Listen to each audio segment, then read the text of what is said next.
YouTube atau apa, dari Habibnya sampai yang bukan Habibnya, membahas semua tentang perhabiban.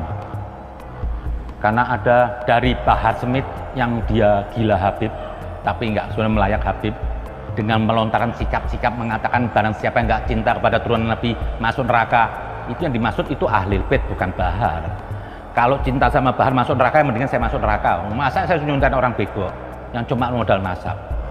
Ini akibat ada ribut lagi apa? Disambut lagi oleh Kiai Banten itu Imaduddin. Apakah di Indonesia ada cucu Nabi? Di dunia ada cucu Nabi, tapi di Indonesia ini belum ada yang terbukti secara ilmiah bahwa dia adalah cucu dari baginda Nabi besar Muhammad sallallahu alaihi wasallam.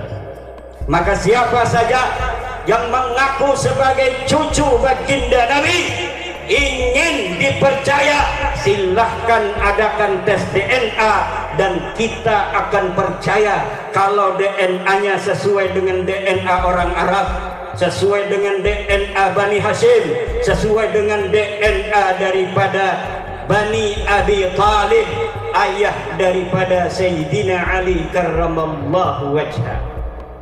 Sebelum tes DNA kita orang para habaib, tes dulu DNA mereka. Sebagaimana sabda Rasul, orang yang tidak tahu tentang hak, kemuliaan, keutamaan keluargaku, anak cucuku, dan tidak tahu kemuliaan serta hak di sini maksudnya kemuliaan, keistimewaan, keagungan daripada sahabat-sahabat Ansor dan sahabat-sahabatku. Jadi gampang kalau ada orang benci sama anak cucu Rasulullah, benci sama sahabat di antara tiga ini.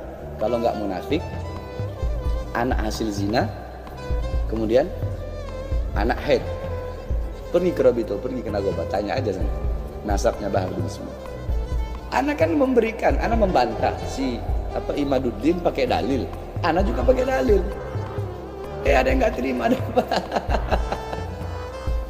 Ini mah dalil mana yang membolehkan kamu berceramah itu ngomong goblok, bodoh, tolol, dalilnya mana? Dan apakah ucapan goblok, bodoh, tolol, bangsat itu adalah bagian dari ucapan yang mulia, yang bagus, yang dipuji oleh Allah dan Rasulullah? Apakah itu? Mohon maaf ya, saya mau nanya nih dalilnya ya. Dalilnya. Dan pernahkah Rasulullah memberikan contoh seperti itu ketika dakwah terhadap musuhnya sekalipun? Mohon maaf, jangan asumsi pribadi, jangan pendapat pribadi ya. Jangan. Saya ingin dalil. Karena kamu kan sering ngomong dalil dan dalil. Kamu kan katanya ngaku ulama, coba ngomongnya dalil.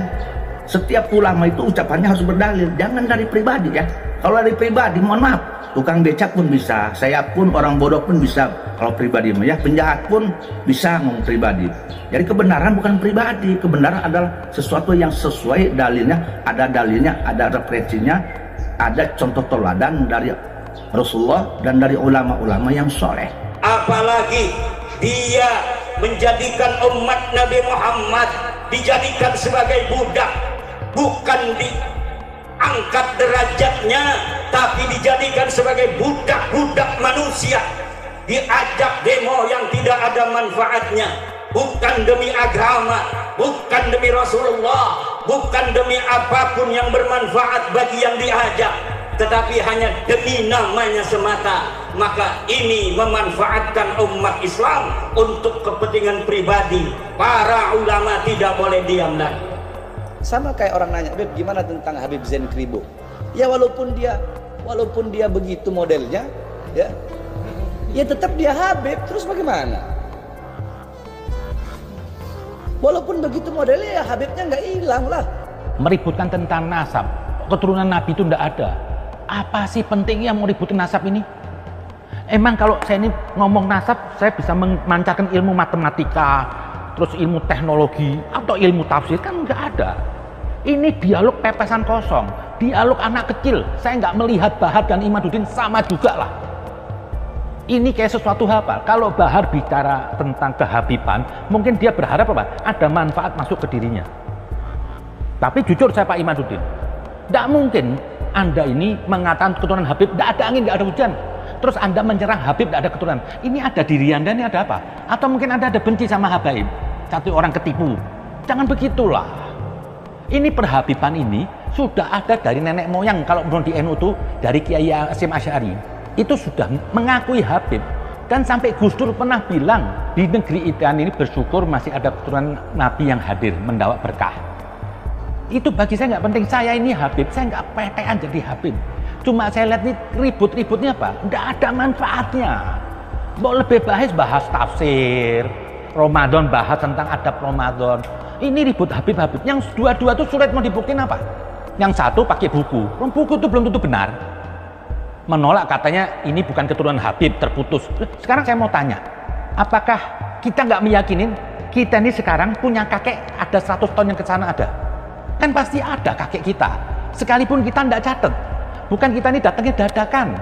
Baru abad 12 kita nongol, kan enggak. Pasti kita punya kakek, tapi kita nggak tercatat. Nggak usahlah kita memperdebatkan Habib-Habib ini nggak penting. Ini saya lihat apa? Turun jauh. Dan saya mintalah nggak usah ditanggepin lah orang-orang nilainya. Seperti Bahar Smith ngomong, ini cuma seorang Bahar Smith kok semuanya jadi ribut. Ini kan orang nggak jelas. Orang kampung, hidup kesusahan, dilempar ke pondok, masuk Jakarta kaget ada yang nyuap, ikut politik, jadi gampang dia. Akhirnya apa? Untuk mempertahankan pendapatan dia amplop, dia jual-jual lah itu Habib. Dia kutip ayat-ayat sesat, dia artikan Ahlul Bait itu dirinya. Sampai dia mengatakan keturunan Wali Songo nggak ada keturunannya. Ini kan yang ngomong Bahar. Kok saya bingung ditanggepin. Banyak orang sekarang ngaku cucunya Wali Songo. Bahwasanya tidak ada anak cucu Wali Songo. Jadi kalau ada orang sekarang ini yang sekarang ngaku cucunya Wali Songo, itu nggak ada. Sekalipun ada dari pihak ibu, bukan dari pihak abah. Kalau dari pihak ibu terputus.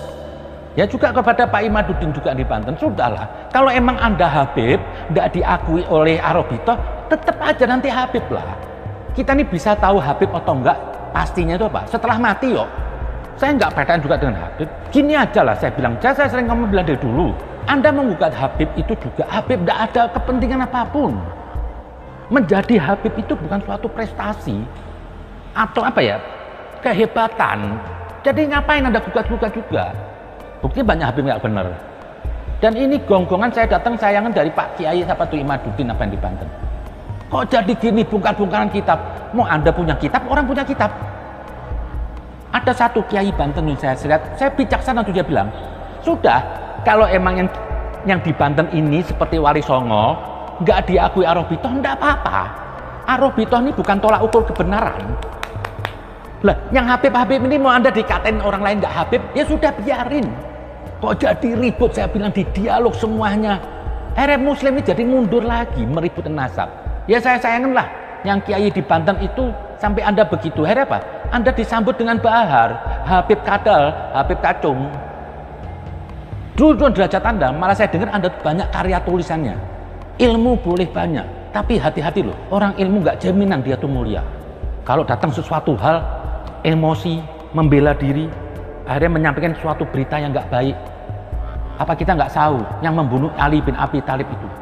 Ibn Muljam, ahli ilmu, hafal Quran, ahli ibadah.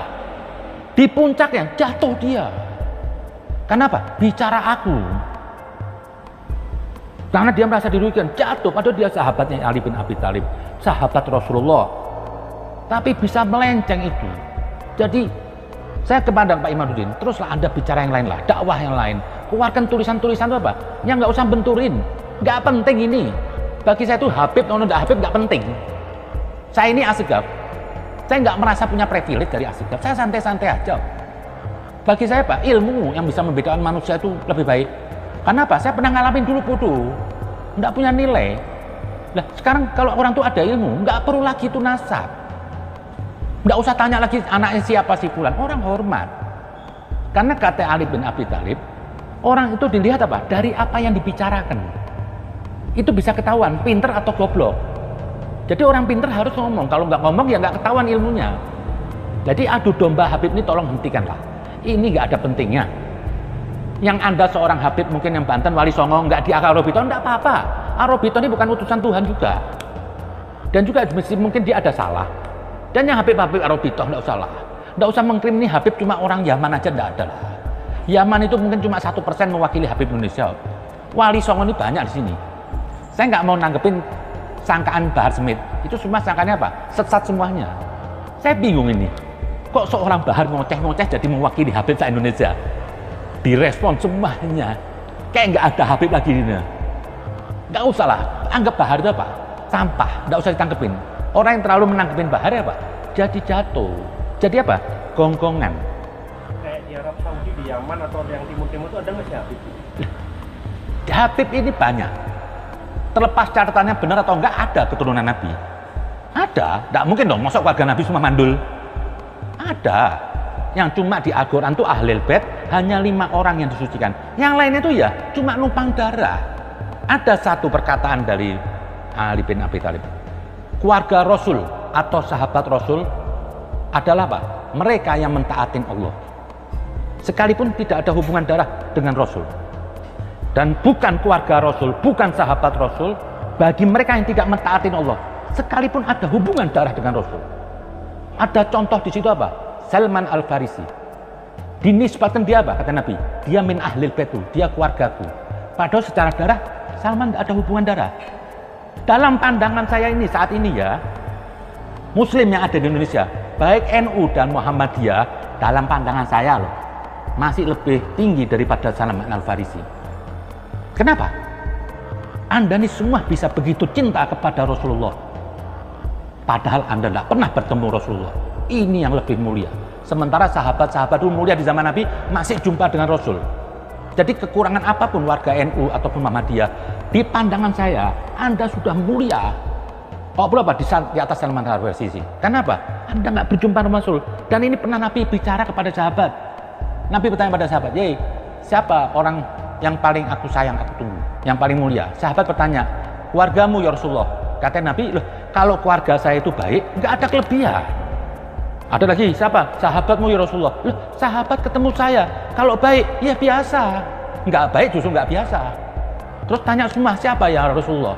Kata, "Umat setelah aku tidak pernah berjumpa sama aku, tapi apa? Dia bisa menangis untuk aku, dia bisa menyintai." Ini Nabi yang bilang. Mau Nabi waktu meninggal apa? Ummati, ummati, ummati. Bukan keluargaku. Umat secara umum. Dan umat Nabi apa? Tidak hanya Muslim. Semuanya, semua agama. Kenapa? Nabi diutus untuk semua manusia. Tidak mungkin Nabi hanya untuk umat Islam aja. Geng-gengan dong. Jadi kita ini umat Nabi itu semua umat manusia. Mau waktu di Mekah Nabi itu umat Nabi semuanya. Nggak pernah Nabi ngomong Muslim atau enggak ada. Lah kalau kita mau jadi umatnya Rasulullah yang baik, kita harus menyintai manusia. Mau itu Kristen, Buddha, Hindu, itu umatnya Rasulullah. Sudahlah, hentikan konflik antara Habib. Orang itu jadi mulia bukan karena nasab asal keturunannya, tapi karena perilakunya. Ali bin Abi Thalib pernah bilang, berilah kedudukan orang itu di depan karena amal dan pengetahuannya, bukan karena nasabnya.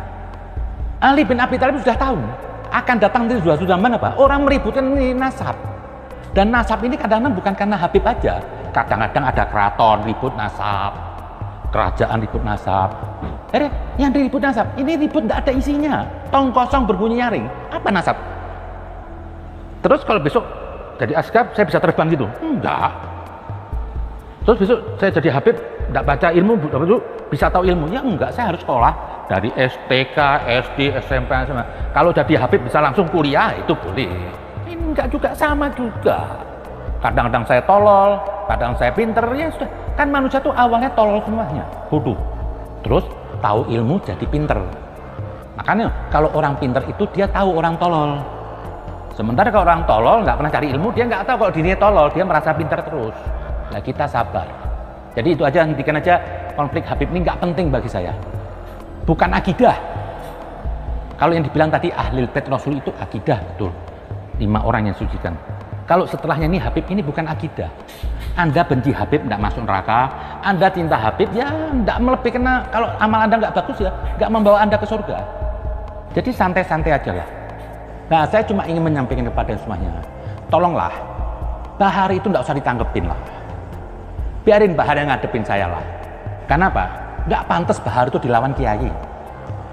Kiai itu ilmunya jauh. Bahar ini kalau dalam ilmu agama cetek. Lihat aja kalau pengajian buka kitab, nggak dibaca kitabnya. Mungkin baca bahasa Indonesia, baca kitab satu ngocehnya kemana-mana, sampai kitabnya mana.